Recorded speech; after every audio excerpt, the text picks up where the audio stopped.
I'm Alexandra Lewis. And I'm Kyle Clark. Denver is ready for voters to have the final say on $950 million worth of new projects. Tonight, City Council gave the go-ahead. 9 News reporter Spencer Soysher joins us now. Spencer, just because this passed doesn't mean everybody got what they wanted.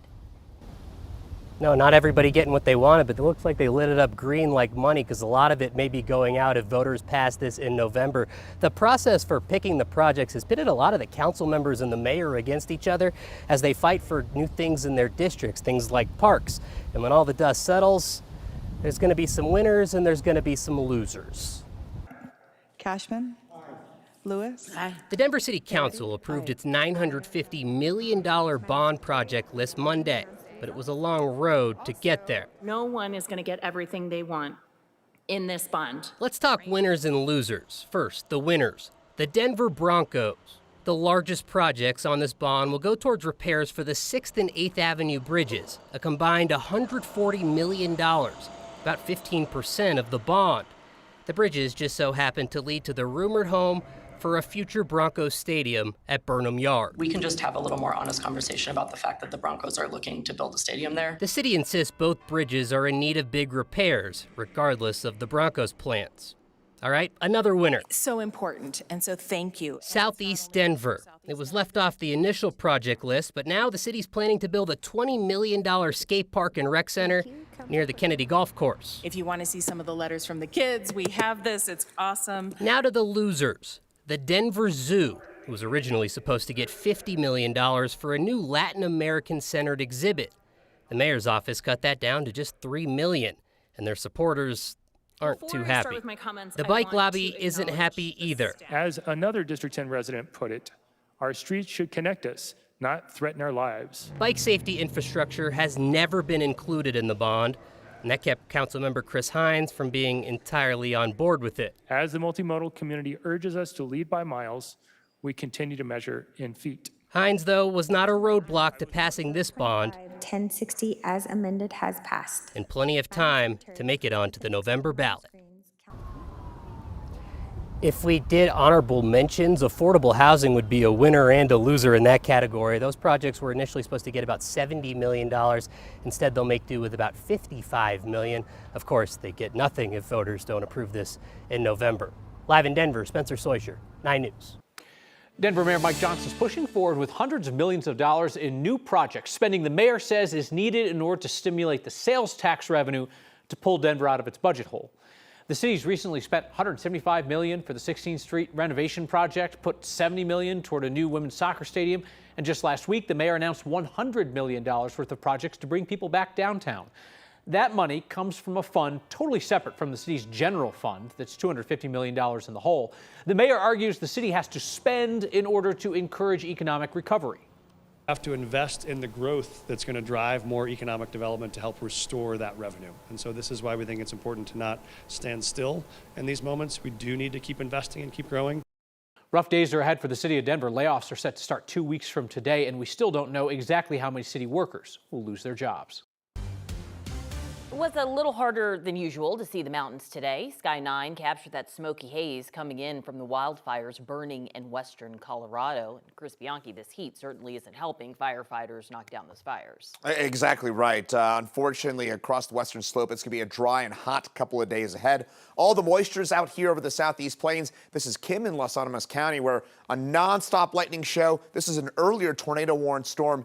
That storm now just producing a ton of lightning and some hail as it moves into northern New Mexico. Meantime, here in Denver, we got a line of wind moving its way through the west side of the metro area right now. Some brief 50-mile-an-hour gusts, and that actually already brought down our temperature from DIA and it's attenuated from the mid-80s down to the upper 70s within the last few minutes. Temperature is 70s, 80s Eastern Plains, 70s in the high country. We topped out at 97 in Denver today. Southeastern part of the state seeing some storms. I'll show you those in just a second, but this is the kind of, you notice that little wall there? That on radar is that wall of wind. This is an outflow boundary, the cool rush of wind from a storm that is moving its way through the Denver area. So some brief, very gusty winds likely within the next few minutes. Southeast plains still seeing some of those rumbles of thunder as we speak. Now, if you're hoping for a reprieve from the hot and dry weather, well, you'll get it, but you got to wait a few days. Details, my full forecast. 5 people have died in a head-on crash in Grand County. Happened this morning about 4 miles south of Kremling. CSP says a pickup truck going north on Highway 9 crossed into the southbound lane, hit an SUV head-on. All 5 people in the SUV were killed. The driver of the pickup was taken to the hospital by helicopter. CSP says it's a 25-year-old man from Parker who may not survive. The agency has not released the names of anyone involved. A stretch of road in Aurora is expected to be closed through tomorrow after a crash between an RTD train and a semi-truck. 55 people were on the A-line train when it hit the semi just before 9:30 this morning near the intersection of Smith Road and Sable Boulevard.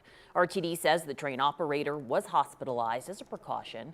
The crash caused significant damage to the rail crossing safety equipment. Sable, north of Smith Road, remains closed at the railroad crossing through East Moncrief Place.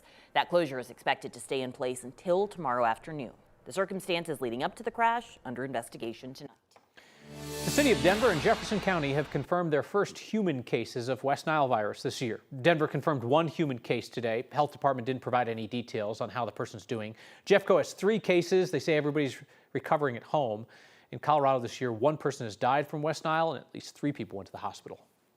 Disability Law Colorado, a protection and advocacy group, says the budget proposed by the Trump administration could slash their funding by 40%, jeopardizing programs for people who are disabled. More than 4,000 Coloradans reach out to Disability Law Colorado each year, seeking help with discrimination, abuse, and neglect cases. Faced with funding cuts, they may have to turn away people where otherwise they would love to help. The administration, in effect, is giving license to make America discriminate again. The most vulnerable Coloradans, the most vulnerable Americans stand to suffer from these cuts. Trump's cuts would target 4 specific programs, including those for voting access, mental illness, and vocational rehabilitation. Former owner of a funeral home in Penrose, where 190 human remains were abandoned, pleaded guilty to a federal wire fraud charge today. As part of the deal, Carrie Halford admitted that she cheated customers and defrauded the federal government out of nearly $900,000. She ran the Return to Nature funeral home with her husband, John. He already pleaded guilty to the same charge and is serving 20 years in prison. A judge will sentence Carrie Halford in her federal case in December. Prosecutors are asking for 15 years like her husband, but the judge could give her the max, 20. My son laid in the corner of an inoperable refrigerator for 4 years with rats and maggots eating his body and his face. 20 years doesn't begin to count for justice, even for my sole son. Halfords have also pleaded guilty to state charges of abusing a corpse and still have to be sentenced on those cases. The attorney for a man charged with hitting and killing a Golden police officer last November says he wants to avoid a trial. Stephen Greer entered a not guilty plea today, but his attorney suggested there could be a plea deal on the table. Prosecutors say Gear was drunk when he crashed into police on Highway 58 just east of downtown Golden. That crash killed Officer Evan Dunn. His partner, Officer Bethany Cruising, suffered some serious injuries. Gear's attorney said they requested a pretrial hearing scheduled for September 2nd.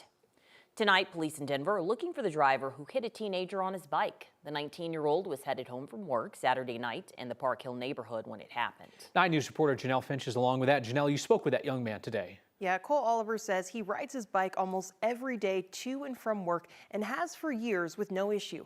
But he says this ride got cut short, and he doesn't know when he'll be able to ride again. People have places to be. For Cole Oliver, that place was home. He says once he hits North Hudson and East 17th Avenue, he's almost there. 2 or 3 blocks away from home. But Saturday, he says a driver cut him off in his home stretch. I was like riding like this, and then the other car, there was a stop sign here and like a crossroad, and it just came like that. So I hit the back right panel. He says when he needed help, the driver had other places to be. I got hit, I went down, and I was dazed, and I was like expecting that person to like come immediately to help me. Instead, he says a couple nearby rushed to his side. I'm really grateful for that. Oliver can live with the damages from the crash. And the handlebars are also bent in like this, and there's a little bit of paint, red paint from the car that's on it too. He says he can live with the injuries. A separated shoulder, concussion. I had a like a 9-inch cut on my head. What's harder to live with is not knowing who did this to him. It's just a little bit like appalling that someone would do that. That person left me there to die. I was bleeding out of my head at the time.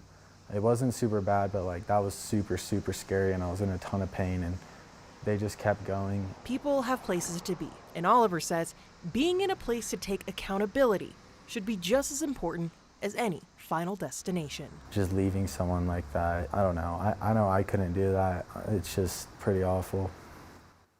Oliver knows it doesn't always go this way. According to the Colorado Department of Transportation, there have been 9 reported cyclist deaths since the start of the year. Denver police have not yet made any arrests in Oliver's case. Janelle Finch, 9 News.